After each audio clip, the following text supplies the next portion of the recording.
اللہ رب العالمین نے اپنے پیارے محبوب میں شان عطا فرمائی۔ حضرات گرامی پھر سفر شروع ہوئی۔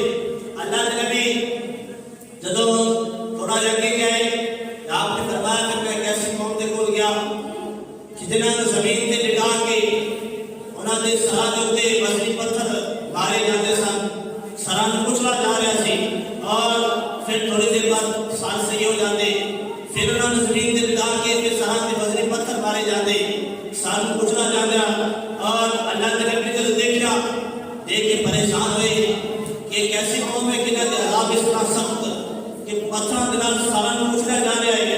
اللہ کے نبی نے فرمایا جبرائیل یہ کون ہے، انہاں تے کیوں اس طرح عذاب ہو رہا ہے؟ اللہ کے نبی نے جو فرمایا جبرائیل نے سنیا، عرض کی ہے اللہ کے نبی، اے اللہ کے پیارے محبوب، اے وہ لوگ نے کہ جڑے نمازاں دے اندر سستی کرتے سن۔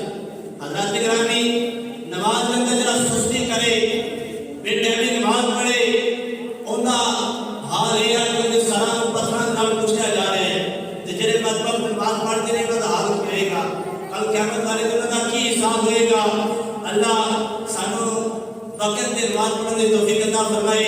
اللہ نے قرآن کے اندر فرمایا فویل للمصلین الذین هم عن صلاتهم ساہون، کہ ہلاکت ہے نمازی واسطے کہ جن نماز کو بھلا بیٹھے ہیں، انہاں واسطے اللہ نے جنت کے اندر ایک گڑھا تیار کر رکھا ہے، انہاں بے نمازی واسطے جہنم کے اندر ایک گڑھا تیار کر رکھا ہے کہ جس گڑھے کے اندر بے نمازی کو سٹیا جائے گا۔